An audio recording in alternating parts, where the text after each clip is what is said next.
Le Grand Matin Sud Radio, la vérité en face, Jean-François Achilly. Tant de questions posées ce matin, 0826 300 300, et parmi elles, cette pétition lancée par Philippe de Villiers sur le thème de l'immigration. Est-ce que vous avez voté au juste ? Est-ce que ça vous intéresse ? Est-ce que c'est une question qui mérite d'être soumise à référendum? Pour en parler ce matin, et j'attends vos appels au 826 300 300 au studio. Bonjour à vous, Nicolas Samsoun. Et soyez le bienvenu. Vous êtes maire UDI de Massy. Et si vous êtes là ce matin, c'est parce que vous avez signé un essai intitulé d'Excellents Français, comment faire de l'immigration une chance, paru chez Grasset. Et vous apportez ce matin une vision plutôt optimiste, j'imagine, sur le phénomène de l'immigration. Avec nous également, bonjour à vous, Hilaire Bouillet. Bonjour. Bonjour, vous êtes président de Génération Zemmour. Alors on a un UDI, on a un Zemmour, donc c'est Reconquête. Vous êtes candidat au passage aux élections législatives partielles de Paris. J'imagine que vous avez, vous, un message plus mitigé en ce qui concerne l'immigration, plus mitigé que celui de votre débatteur. On va voir ça dans un instant. Allez, c'est parti, 0826 300 300, moi j'attends vos appels et on va commencer ce débat ici même. Je rappelle, Philippe de Villiers a lancé début septembre une pétition baptisée « Sauvons la France, exigeons un référendum sur l'immigration », appelant Emmanuel Macron à organiser une consultation populaire sur ce thème de préoccupation des Français. Alors la pétition a franchi le cap symbolique du million de signatures.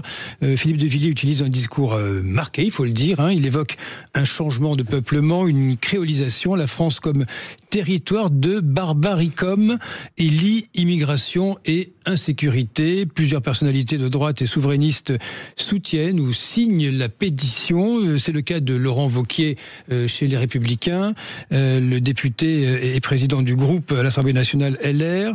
Certains pointent les limites et les réserves concernant, il faut le dire, cette pétition.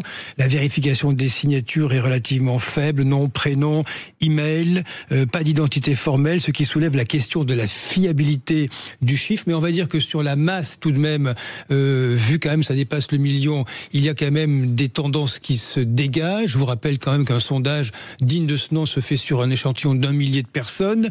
La pétition n'a pas de force légale elle seule, elle est quand même une sorte de non pas d'une pression politique, mais un instrument qui interpelle le pouvoir. Voilà, le sujet, le cadre est posé. Je commence par vous, Nicolas Samsoun, maire UDI de Massy. Que dites-vous de cette démarche de Philippe de Villiers ? Je pense que c'est non seulement une mauvaise idée, mais une idée malfaisante. C'est une idée qui fait du mal. Pour deux raisons. D'abord, c'est une idée, et le texte qui accompagne la pétition est très clair, qui désigne 14 millions de personnes, les 7 millions d'immigrés, 7 millions d'enfants d'immigrés qui vivent en France comme les coupables de tous nos maux, ce qui n'est pas la réalité, ce qui est injuste et ce qui est assez moche. Et puis, et c'est peut-être encore plus important, je pense que ça nous détourne du vrai sujet qui est le redressement de la France. Je pense qu'il y a des choses qu'on peut partager, y compris même avec Philippe de Villiers, qui est que la France ne va pas forcément bien. On pourrait dire, en prenant des mots peut-être un peu excessifs, la patrie est en danger. Quand la patrie est en danger, on essaie de rassembler tout le monde et pas de diviser. Et là, sa démarche, elle divise, elle ne rassemble pas. Oui, mais Nicolas Samsoun, je donne la parole à Hilaire Bouillet dans un court instant. Vous savez, les partis politiques, quelles que soient les tendances, réclament des référendums sur de nombreux sujets, y compris la consommation et autres, parce qu'ils estiment aujourd'hui, vu l'état de l'opinion publique, la mobilisation, on va voir ce qui va se passer demain, la colère des Français, vu des blocages politiques, qu'il faudrait les consulter plus souvent. Pourquoi l'immigration échapperait-elle à un référendum? Je vous pose la question et je me retourne ensuite vers votre contradicteur Hilaire Bouillet. Un principe. Une question. Ouais. Ce qui est sûr, c'est qu'il faut parler d'immigration. Et ça, je suis tout à fait d'accord. C'est un sujet qui préoccupe les gens, c'est vrai. l'intégration et l'immigration, qui sont pas le même sujet, mais on y reviendra, sont des questions importantes. Il faut en parler. D'une certaine manière, vous adressez pas à la bonne personne. J'ai écrit un bouquin sur le sujet, donc c'est pas pour considérer que c'est un sujet tabou. Donc oui, parlons d'immigration, mais sérieusement et pas n'importe comment. Hilaire Bouillet, vous répondez à votre contradicteur Nicolas Samsoun. Vous estimez, vous, que Philippe de Villiers prend le sujet à l'envers, si je puis dire? Alors non, pas du tout. Pour cette pétition, effectivement, il y a une petite bataille de chiffres. Moi, j'ai signé cette pétition et effectivement, il faut un référendum, comme sur beaucoup d'autres sujets, sur l'immigration. Mon contradicteur, justement, nous dit qu'il faut parler de ce sujet. Je pense que ça fait déjà des années et des années qu'on parle de ce sujet et justement qu'on ne fait qu'en parler sans agir. Tous les sondages montrent que les Français veulent stopper l'immigration, veulent un contrôle beaucoup plus fort sur l'immigration, veulent une immigration beaucoup plus choisie, contrairement à l'immigration que l'on subit aujourd'hui. Et si ça doit passer par un référendum, il faut que ça passe par un référendum pour vraiment poser cette question aux Français sur un sujet qui préoccupe les Français tous les jours. Alors messieurs, vous connaissez le principe, la parole aux auditeurs. Ludovic, bonjour. Oui, bonjour Jean-François. Vous allez bien, Ludovic? Vous nous appelez j'adore votre accent. Vous nous appelez de Mont-de-Marsan, Ludovic. Tout à fait. Vous l'avez signé, vous, cette pétition? Je l'ai signé par principe. Bon, après se pose quand même énormément de questions. C'est que c'est un sujet primordial. On voit aussi les conséquences. Se pose quand même derrière cette question, donc les questions d'assimilation, les questions d'identité culturelle, et donc forcément le multiculturalisme posé par une certaine frange politique. Se pose également les questions juridiques pour faire adopter. Après, on a un président qui aime bien semer un peu le chaos, détruire la nation. Qui promet des référendums, qui n'en fait pas après quid du résultat si le référendum se fait. Mais ce que je voulais surtout dire, c'est au-delà de la question migratoire, je pense que c'est une conséquence de la perte de la souveraineté de la France. Voilà. Oui. Si on doit retrouver la maîtrise de notre destin. Donc voilà, il y a la vraie question qui se pose, c'est celle de notre souveraineté. Quelle serait la question que vous souhaiteriez voir posée si ce référendum devait exister un jour, Ludovic? Juste sur la question migratoire ou vraiment... Qu'est-ce que vous aimeriez? Imaginons un référendum sur l'immigration. Voilà, on y va, on va aller voter. Vous aimeriez quoi comme question? Vous voulez être interrogé sur quoi concernant l'immigration en France? C'est ma question, hein, je vous pose la question tout simplement. Ce serait sur quoi? Déjà, je pense au rétablissement des frontières nationales, le rétablissement des demandes d'asile dans les pays d'origine également, et puis l'immigration ciblée, choisie. On voit que l'Allemagne également a arrêté ce process de migration un peu de folie.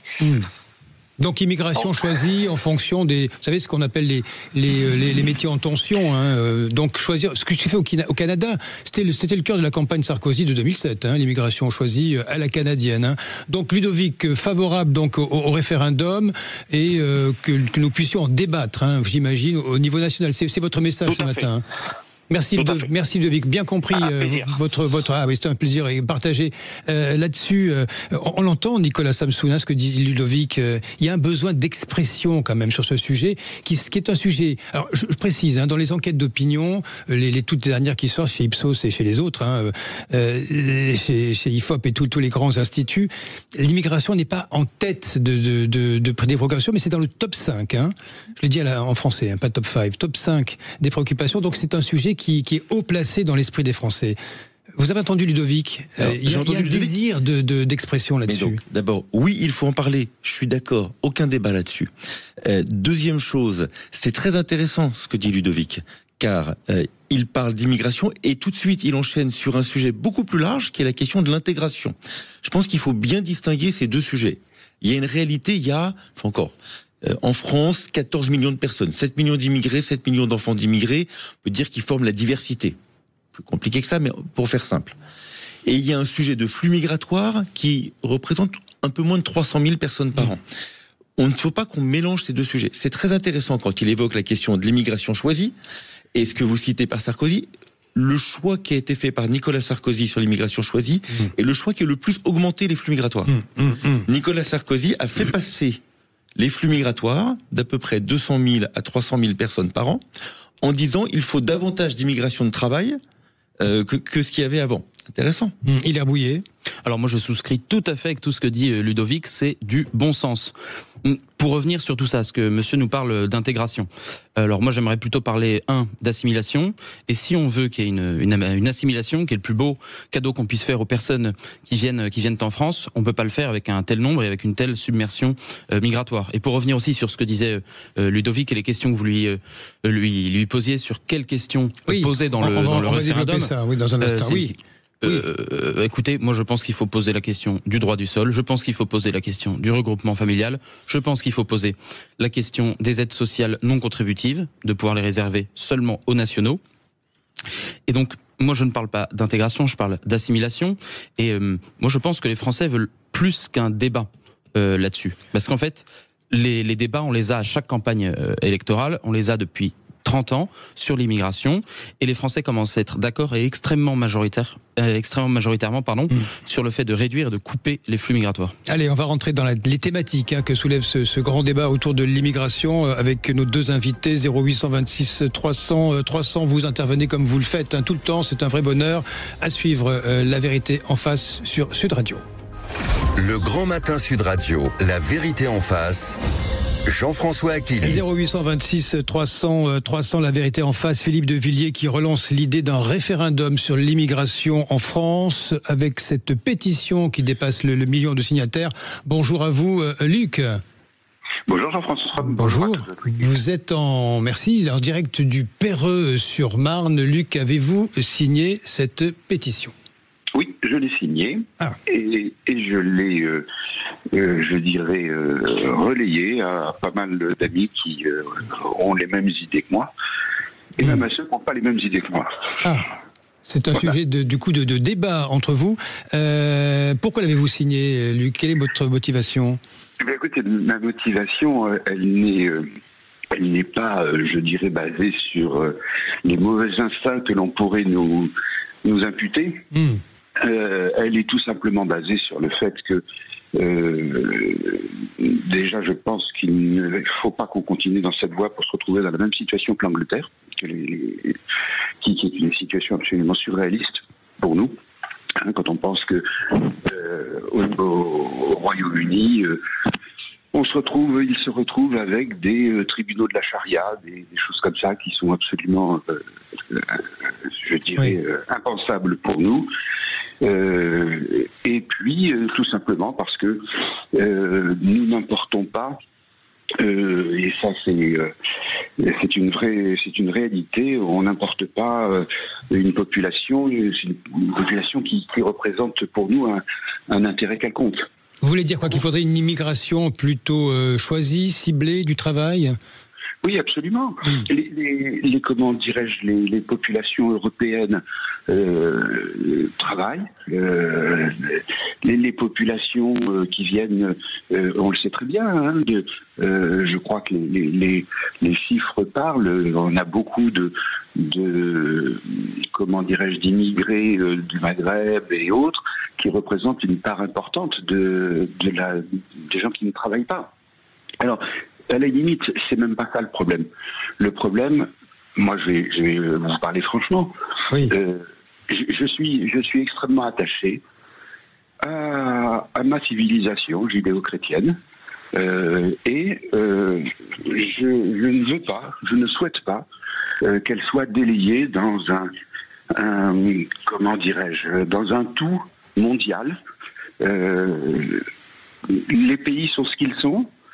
Si les gens vivent d'une certaine manière, eh bien, ils vivent dans des pays qui correspondent à cette civilisation, à leur civilisation. Et je ne veux pas que nous soyons délégués dans un tout mondial. Luc, pour bien comprendre le fond de votre pensée, est-ce que c'est chacun chez soi, ou vous craignez que ça aille trop vite, qu'il n'y ait pas le temps d'une forme d'assimilation ou d'intégration des personnes qui arrivent ? Ce n'est pas chacun chez soi, c'est pas trop chez les autres. Je comprends, oui. Voilà. Essayez de trouver un point d'équilibre, vous nous dites ce matin. Absolument. Oui. Je vous parle franchement, je suis. Vous êtes bien fait. Je suis pied noir, je suis né en Algérie, j'ai eu l'habitude de fréquenter. J'allais à l'école quand j'étais petit avec des petits Arabes, des petits Juifs, de toutes les nationalités. L'Algérie est un véritable creuset Vous avez connu le Creuset vous-même, oui. Pardon ? Vous avez connu le Creuset vous-même. Bien sûr, oui. bien sûr. Ma grand-mère en Algérie était suisse, mon grand-père, toute ma famille était italienne. Donc, si vous voulez, on n'a pas ce genre de soucis. Par contre, à un moment, bien le nombre est gênant et le nombre fait peur. C'est pas la même civilisation pour beaucoup de gens. Hein, on le voit bien. Ça saute aux yeux tous les jours au gré de l'actualité. Merci Luc pour ce témoignage et vous êtes un homme qui parle d'expérience, j'imagine. Vous avez le souvenir de ce que vous avez connu étant enfant dans un autre monde avec peut-être d'autres valeurs. Je me tourne vers vous, Hilaire Bouillet. J'imagine que évidemment, vous êtes génération Zemmour, tout ça va dans le sens des campagnes que vous menez avec votre formation politique, mais tout de même, j'ai envie de dire, j'entends le témoignage de Luc et il faut prendre en compte c'est les préoccupations des Français sur des vrais sujets de fond. Malgré tout, est-ce que le monde n'a pas changé ? C'est-à-dire que oui, il y a une mondialisation galopante partout, elle est tous azimuts. Quelle serait la bonne adaptation à ce monde en plein bouleversement aujourd'hui, à vos yeux ? Ce que dit Luc correspond effectivement à tout ce qu'on défend et une des raisons principales de la candidature d'Éric Zemmour en 2022.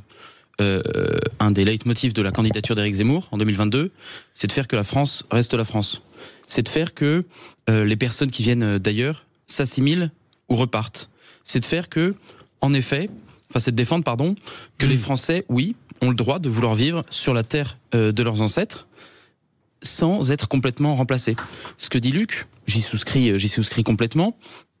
Il nous décrit une certaine crainte de voir sa civilisation, notre civilisation, celle qu'on défend, complètement effacée au profit d'autres et au profit justement d'une immigration, comme il l'a dit aussi, maghrébine et conquérante.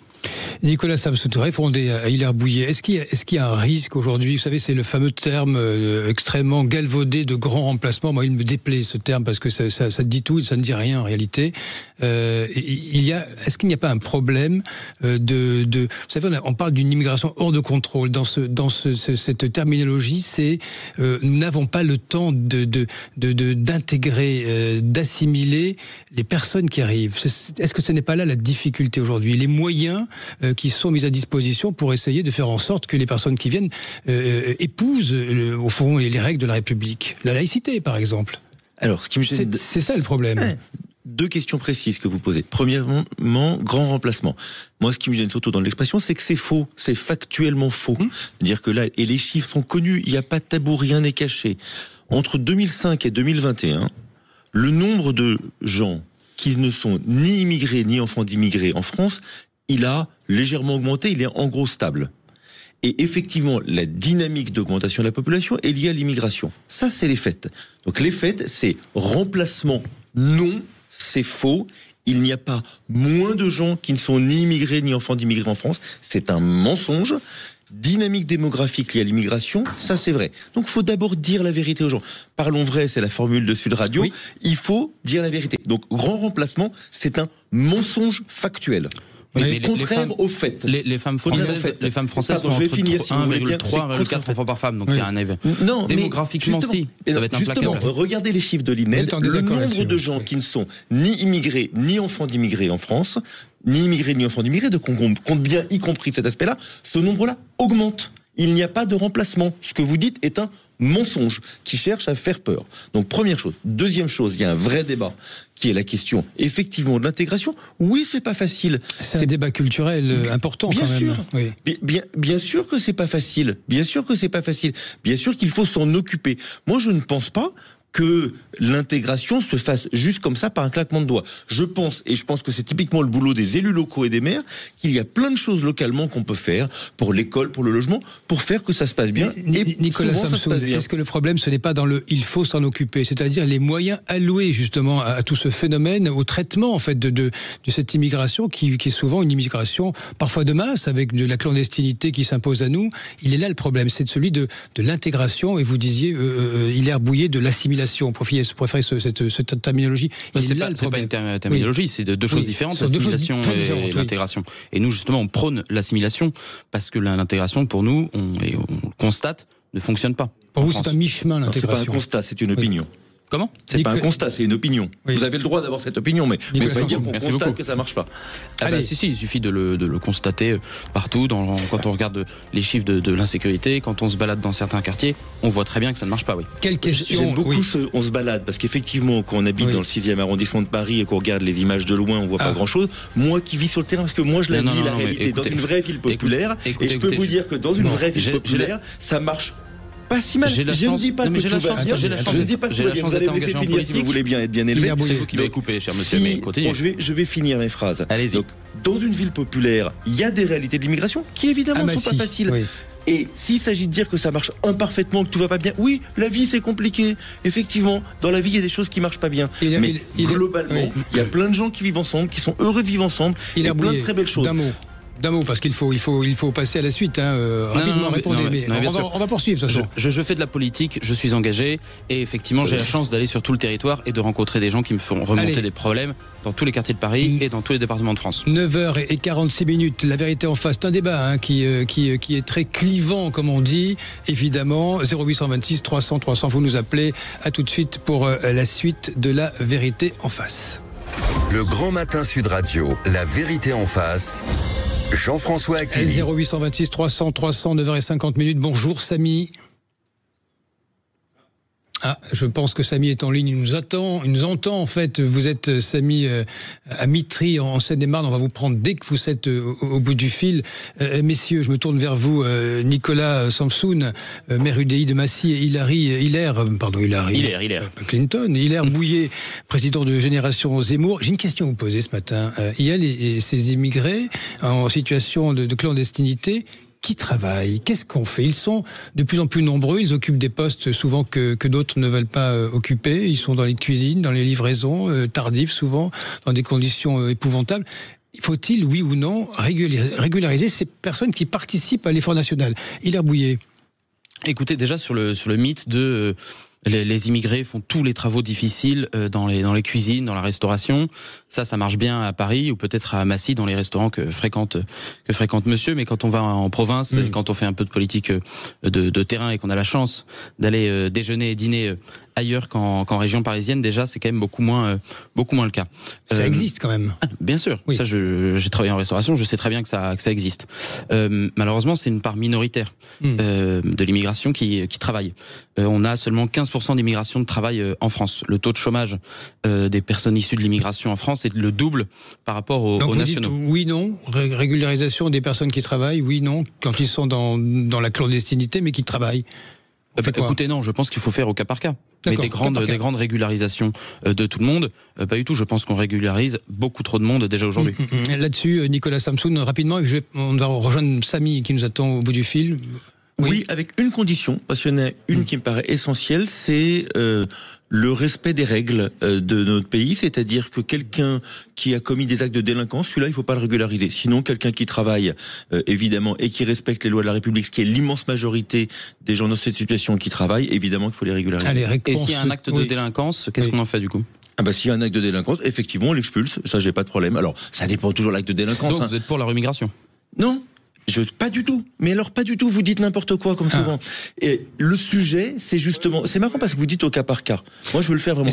Il y a une toute petite minorité d'étrangers qui, effectivement, se comportent mal, commettent des crimes. On a vu ce crime atroce. On a vu ce crime atroce. Vous vous souvenez de cette histoire terrible de Philippines qui avait été assassinée par un mec qui avait passé 3 ans en prison auparavant et qu'on avait laissé en liberté. C'est atroce, c'est ignoble. Et ces gens-là, il faut les sortir. C'est une ultra minorité. Et justement, ce qui est dramatique avec vous, c'est que vous mettez tout le monde dans le même paquet. Vous mettez tout le monde dans le même paquet. Il y a une toute petite minorité de gens qui sont des délinquants avec qui il faut être dur et une immense majorité de gens qui sont respectables, qui travaillent et qu'il faut régulariser. Nous sommes avec Samy en direct de Mitry. Vous êtes là, Samy ? Oui, je suis là. Bonjour, merci. Bonjour, vous êtes en Mitry en Seine-et-Marne. Je voulais juste rejoindre ce que vous dites, monsieur, quand il dit que c'est une partie... quand il dit que c'est les immigrés qui sont dans la délinquance, faux, c'est pas vrai, donc il faut peut-être sortir un peu. Moi, je travaille en banlieue parisienne, je suis une toute la banlieue parisienne, et je fais des quartiers très difficiles. Le problème de la délinquance, c'est les Maghrébins de France, c'est ce qu'on appelle la French Arabique, ou ce que vous voulez, c'est les jeunes de France. Après, pour les immigrés qui viennent pour travailler, c'est peut-être 1-2%, et encore, c'est pas une majorité, on est d'accord. Samy, donc, oui ou non, le référendum de Philippe de Villiers? Oui, bien sûr, complètement, tout à fait. Bien sûr, il faut, parce que là, ça va mal. Hein. On voit bien qu'il y a un problème. Des gens qui viennent de l'étranger, pas pour que travailler, ils viennent aussi pour nous imposer aussi leur religion, notamment l'islam. Donc nous, on n'a pas.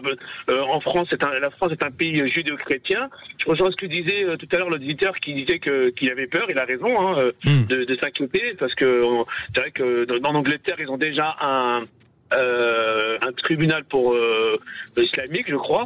Oui, des tribunaux, oui.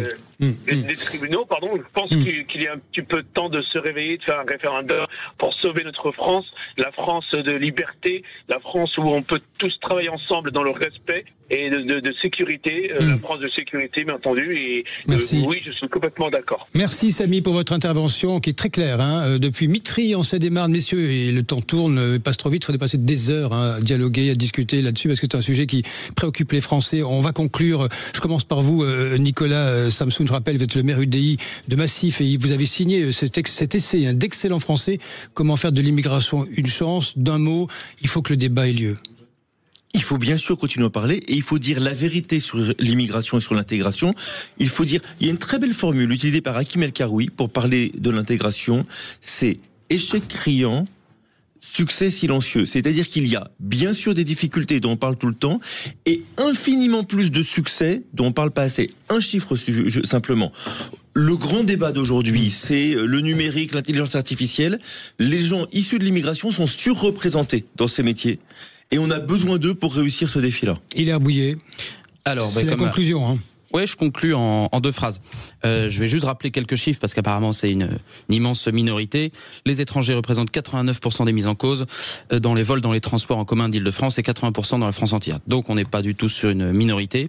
Et je conclurai aussi sur l'assimilation, qui est le plus beau cadeau qu'on peut faire aux personnes venues d'ailleurs, et qu'il faut arrêter avec ce délire d'intégration qui ne fonctionne pas. Et les Français, les auditeurs de ce matin, les Français dans les sondages et les Français dans les urnes sont d'accord. Merci à tous les deux, merci infiniment. Je crois que vous allez revenir en deuxième semaine pour poursuivre ce débat. Avec plaisir. Allez, vous êtes les bienvenus en tous les cas. Bonjour à vous, Valérie Expert. Bonjour Jean-François Hakimi. Alors, qu'est-ce qu'il y a au menu de Mettez-vous d'accord? Au menu de Mettez-vous d'accord, mais on va poser la question à nos auditeurs. Est-ce qu'ils manifesteront demain? Est-ce qu'ils sont en colère? Le monde du travail est en colère. C'est ce qu'on entend en tout cas dans les différents sondages. Donc on attend vos réactions. 0826 300 300. On va revenir sur la composition du gouvernement de Sébastien Lecornu qui continue de consulter le PS, le RN et la taxation. C'est une journée importante. Oui, c'est une journée très importante. Étant obligé de taxer les plus hauts patrimoines, là aussi on vous attend, auditeurs de Sud Radio, et puis évidemment d'autres sujets à suivre. Allez, bonne émission. Merci à vous.